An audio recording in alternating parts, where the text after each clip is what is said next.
ตามแหล่งข่าวของเมืองคำเกิดได้ให้ฮู้ว่าในวันที่16-17 มีนาคม 2025 นี้ได้เกิดภัยพิบัติไฟไหม้เรือนของประชาชนอยู่2บ้านคือบ้านนาเปและบ้านวังโกเสียหายหนักหน่วงตามการรายงานของนักข่าวเมืองคำเกิดให้ฮู้ว่าในเวลา 9 โมงของวันที่16 มีนาคม 2025ได้เกิดไฟไหม้เรือนของพ่อเฒ่าจุม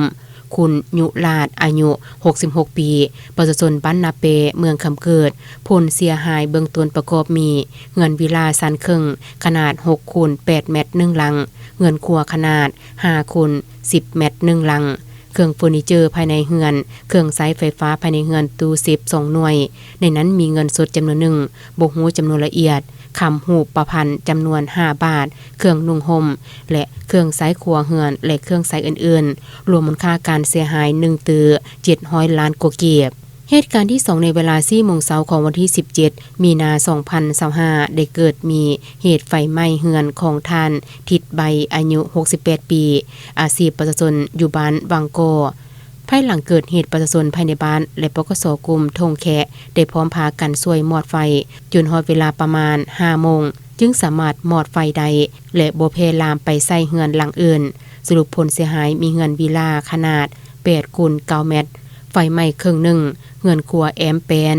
ประมาณ8คูณ10เมตรไฟไหม้หมดหลังข้าวเปลือก14เป่า500กิโลข้าวสาร1เป่า40กิโล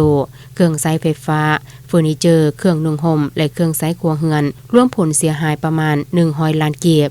สาเหตุเกิดอัคคีภัยยังสรุปบ่ได้ว่าเกิดมาจากสาเหตุใดตัวเหตุการณ์ดังกล่าวการนำของเมืองได้จัดตั้งแบ่งความรับผิดชอบลงช่วยเหลืออย่างทันการในนั้นท่านแสงแก้วไซมณีห้องเจ้าเมืองคำเกิดพร้อมด้วยคณะได้ลงไปมอบเครื่องบรรเทาทุกข์เบื้องต้นให้แก่ครอบครัวพ่อเฒ่าโจมคุณยุลาดอยู่บ้านนาเปมีเครื่องนุ่งผ้าห่มและสังกะสีเงินสดตื่มอีกรวมมูลค่า